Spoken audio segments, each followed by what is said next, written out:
by sea and land to break that siege and open up a humanitarian corridor.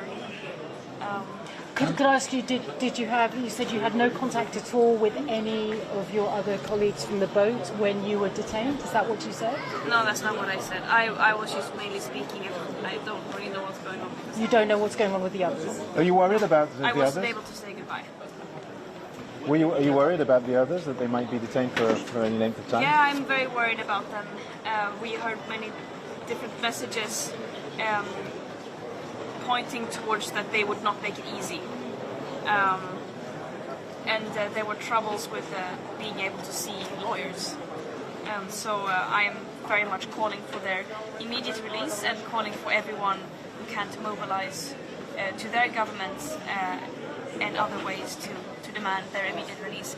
And of course to demand not only humanitarian aid being let into Gaza, but also a ceasefire, but most importantly an end to the occupation and an end to the systemic oppression and violence that Palestinians are facing on an everyday basis.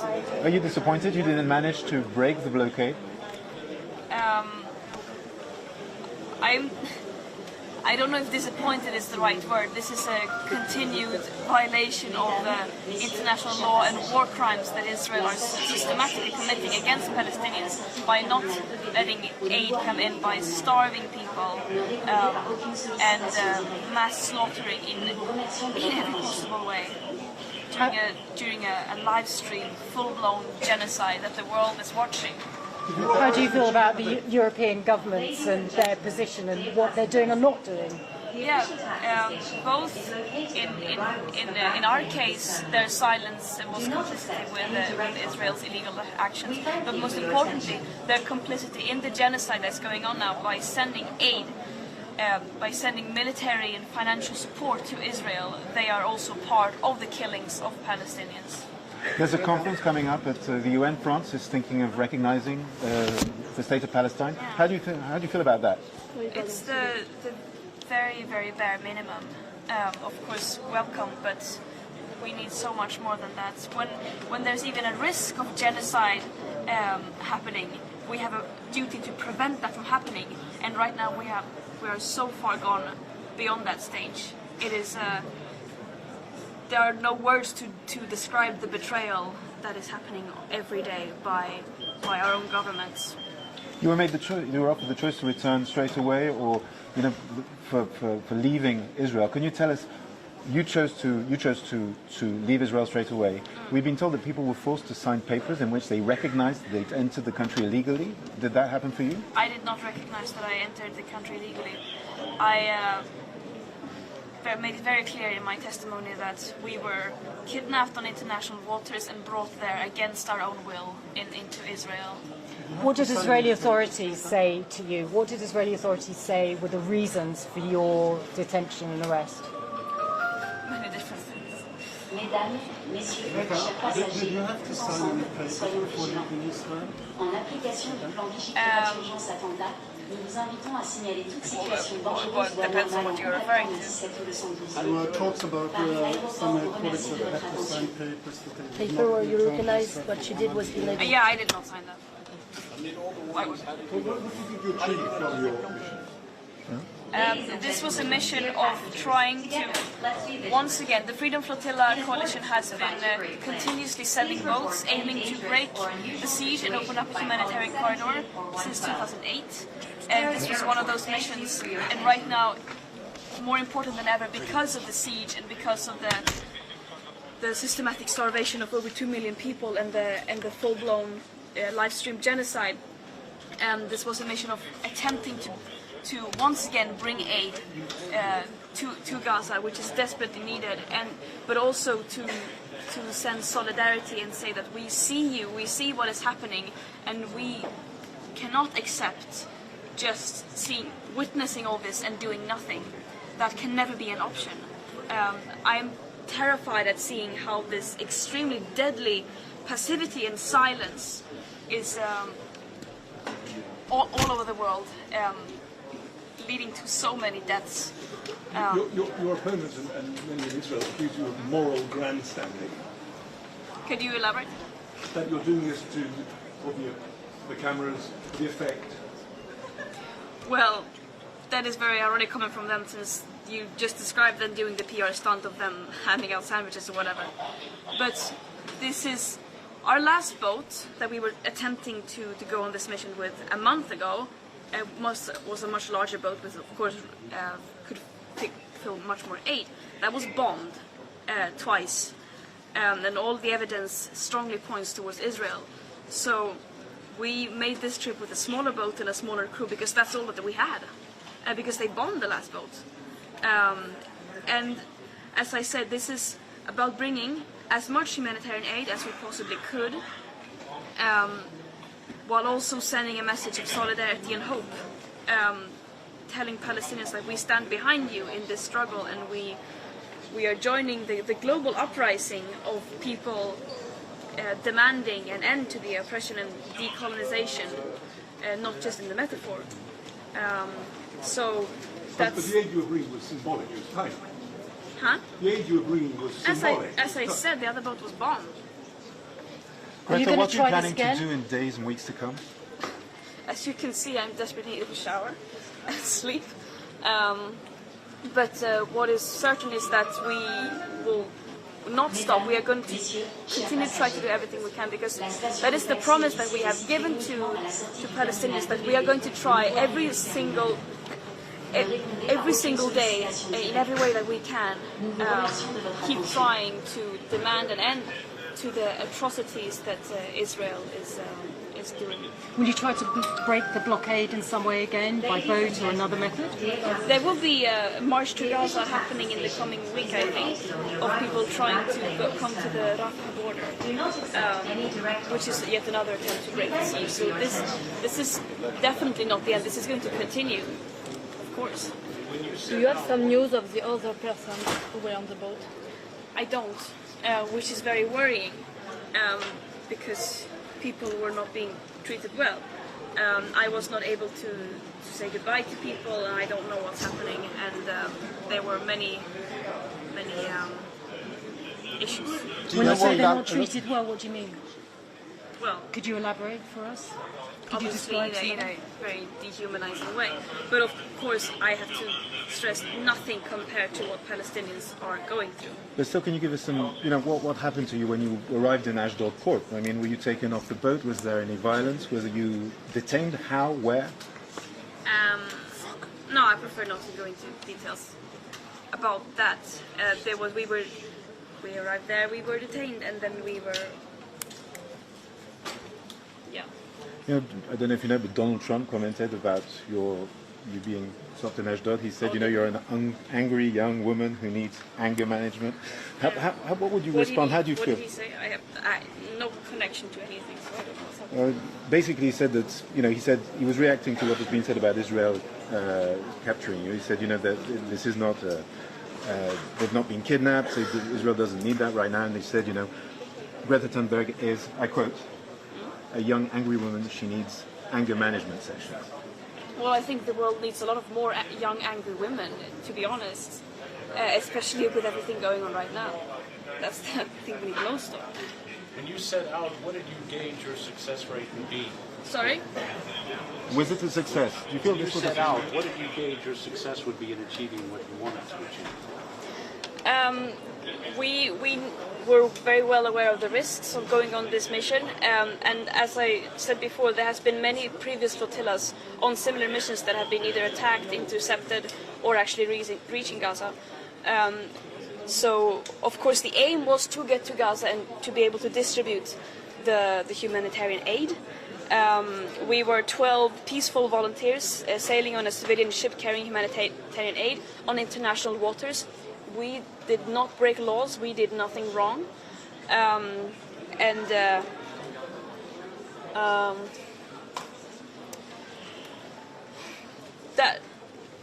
point is that whatever the odds are, we have to keep trying.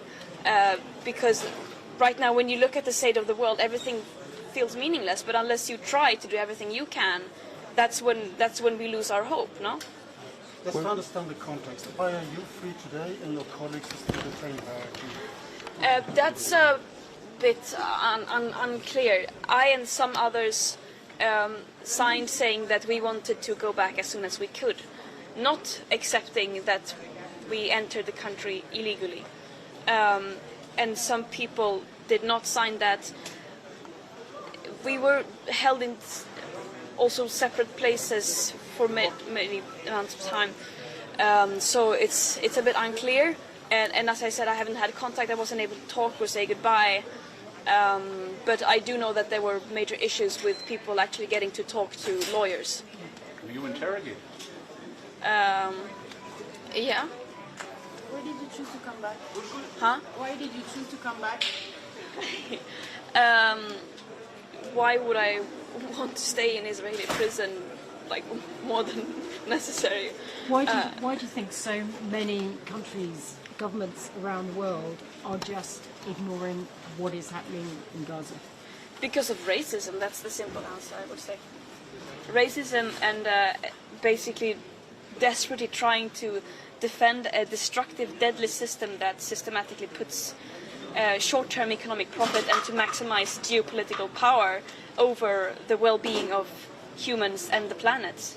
And right now it's very, very difficult to morally defend that. It is impossible, but still they are desperately trying, which is...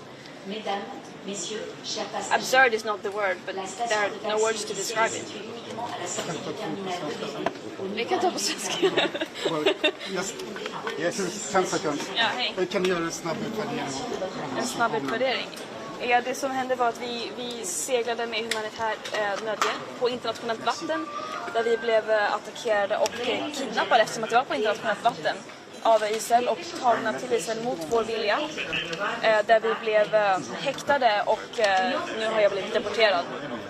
Och det här är ett av många i mängden av människorättsförbrytelser, krigsbrott som Israel gör sig skyldiga till, framförallt mot palestinier. Vilka känslor bubblar i? Såklart. Vi var medvetna om vilka risker som den här resan innebär.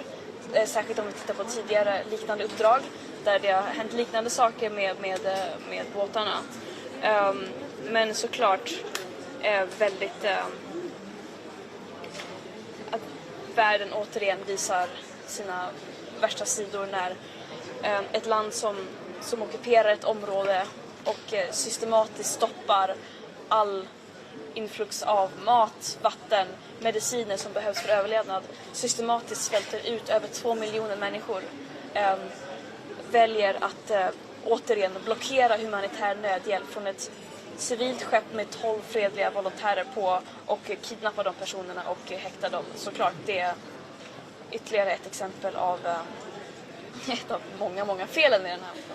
Thanks for your patience. Many people remember Mavi Marmara, 9 people were killed. Were you worried that you might actually get killed or severely injured in this? As I said, we did the necessary risk assessments and stepped onto that boat knowing what risks we would take with the knowledge of previous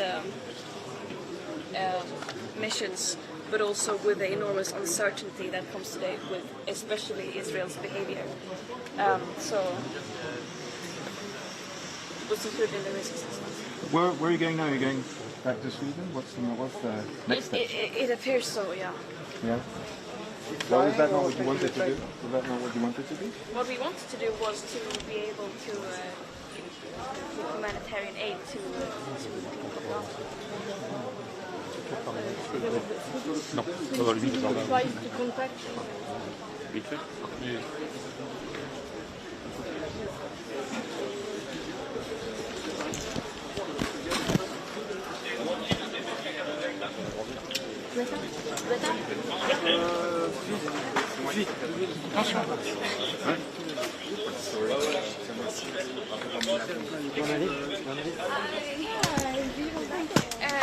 Yeah, we can.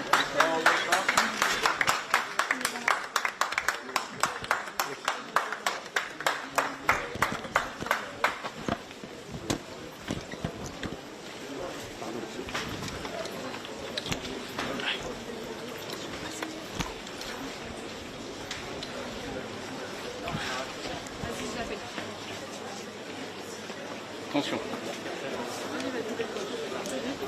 Attention Alex, maintenant.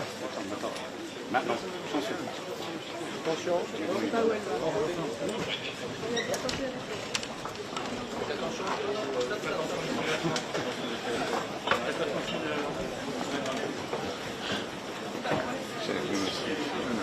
Elle est où?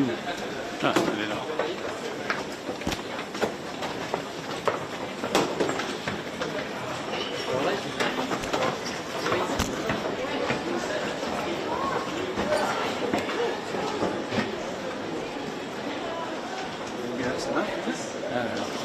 Maybe you can. This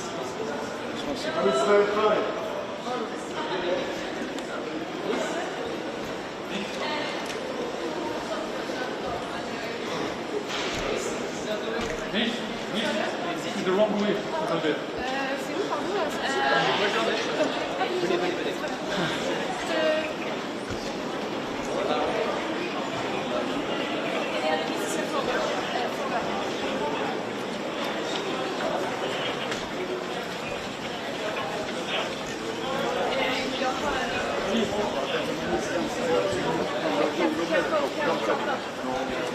Attention, attention.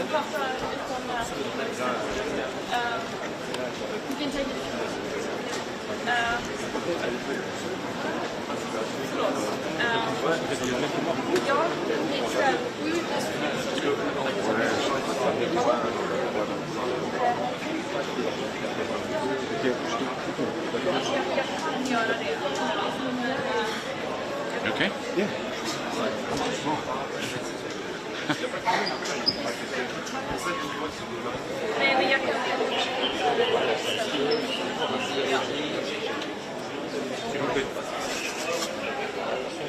Attention ça.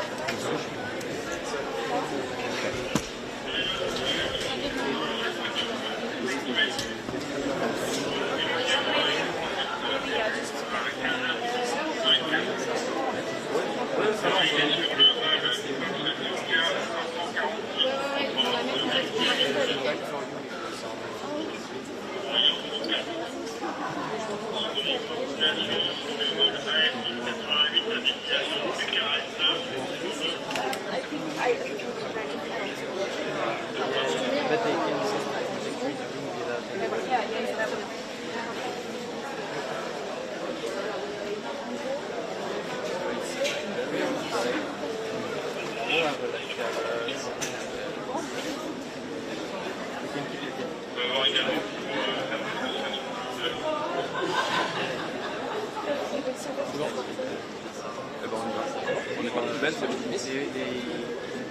Follow my walker. It's more easy for you. Oui, mais je crois qu'on a eu au de ça marque. Ça souris.